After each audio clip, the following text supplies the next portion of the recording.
Instead of looking at God as some divine being that is here to grant you wishes or answer your prayers, look at it as if it's the intelligent energy behind the atom, behind everything, even you. Imagine this is just a mask for God. That's essentially what the Bible is saying at one level. And the reason they've externalized this stuff is to keep us from ever becoming whole. Because when you're whole and you realize death is not the end, death is just a phase, just like water in lakes gets evaporated into the clouds, you start to become ungovernable. And that's what it truly means to be sovereign. Imagine you're trying to play chess, but you're playing as both players. You're playing as the black and the white. It's not that easy. You can't just not think and genuinely play the game. So imagine if you were able to duplicate yourself to be another player. Now that's essentially what God is. And that's who we are. Your flesh is just an illusion. Doesn't mean it's not real. It's just not what you think it is.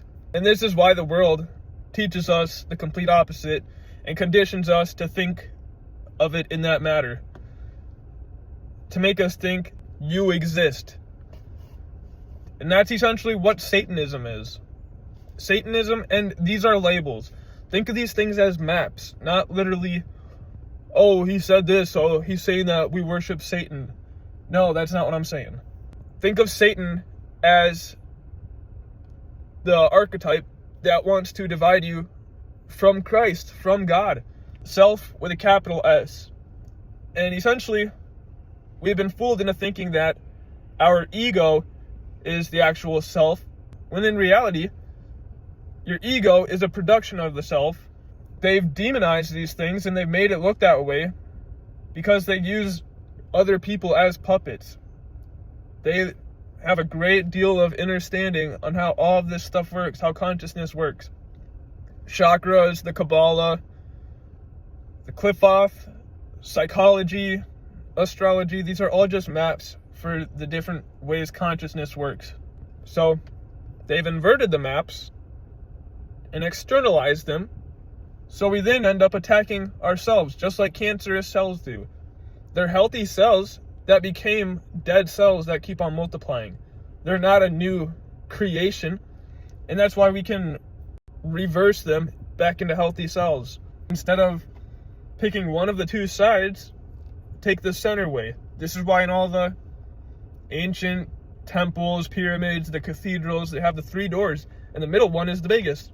Take the center route. Take the thin, narrow route. Not the route that the world tells you is the good route. That's how we've been deceived too, is we think that there's a specific meaning or truth, when there's really not. It's all the same thing, just explained from different perspectives and traditions and cultures. So it's easy to get confused, especially when we're brought up in the world we are, where we think everything is just physical, and we've evolved to this point from sticks and stones. And that's where, if you get into the old world and all that, you can see they've basically just rewritten our history by externalizing these spiritual books. And that's the thing, spirituality, that's just another perspective. That's somebody's idea of the world. Just like everything being physical is someone's idea, and so on. And that's where you come into play. You have autonomy. You have agency over what you think, what you feel. And what you feel, you can, if you feel angry at somebody and you want to hurt them, that's not exactly wrong. But if you go out and hurt them, you might not want to deal with the consequences. So that's where learning how to control your emotions comes into play. And that's what we're not taught. We're not taught how to do all that stuff. And that's what all this stuff is trying to teach us. It's trying to teach us to be a whole person, a holy person. Just like the ocean. On a sunny day, it's beautiful and peaceful and all that. But when the storm comes, you don't want to be around it, because it's going to really tear shit up. That's what it means to be whole. Think of it like that. And that too, part of Jesus walking on water is being able to not let your emotions weigh you down. As G.K. Chesterton put it, The angels fly because they take themselves lightly. And that's the gist of it all, is don't take life too seriously.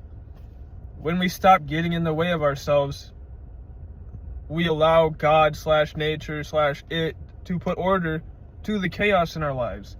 We think we got to go get this material item, or maybe there's a certain religion we got to follow that's finally going to put everything into place. And no, none of that happens until you finally let go. When you just drop the baggage instead of trying to let go. Because when you put it that way, like, oh, just let go, people will think, oh, I'm going to be the best at letting go. And now they're focused on that. And that's you getting in the way of yourself again. That's why nobody can really tell you a specific answer.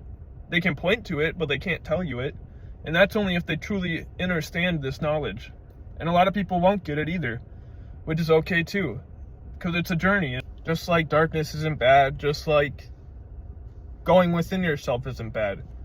Because you have to descend in order to rebuild again. That's what death and rebirth basically means. And we get confused. We think, oh, darkness is bad, or oh, if something scares me, or I don't want to face it, that's bad. Spirituality, whatever you want to call it, is not all light. It's looking at what has hurt you so you can heal. It's not about just tricking yourself into thinking everything's positive, or saying that, oh yeah, I gotta be fine with that because I'm spiritual. Like, if somebody hurts you, it's okay to be upset about it. And it's okay to be angry with the person, because we're human. We're gonna have to feel that stuff. It doesn't just go away one day. But that's where not getting too hyped up on either side of the spectrum comes into play. Don't respond super emotionally, but that's really the only way to go forward. The only way out is through.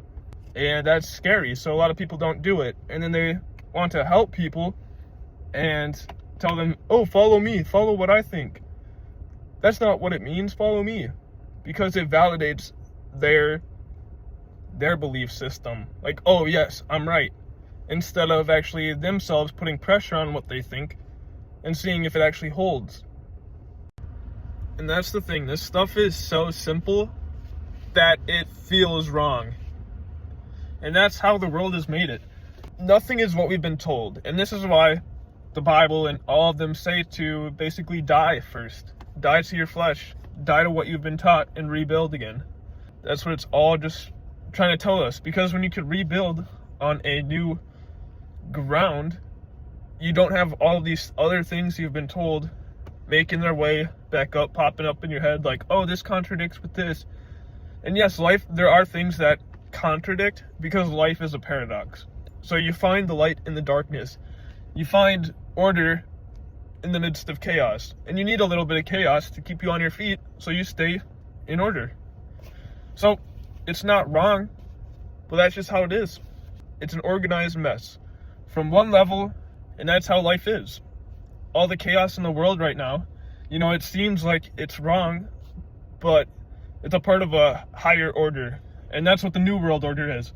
A lot of this chaos is organized so the elitists and such can implement the New World Order. So that's why it's important that we learn this stuff. But then again, you don't have to do anything. You can let it be. Just make sure you protect yourself, is all I'm saying. Can't save everybody, but you can save yourself. It's not going to make sense right away, but that's because we think about it through our fleshly mind, our orderly mind, where, the ground has to be firm. It all has to make sense to us. From a higher level, it makes sense. When you actually operate out of the self, with a capital S, it makes sense. You see that everything happening is, it just is. So live in the now.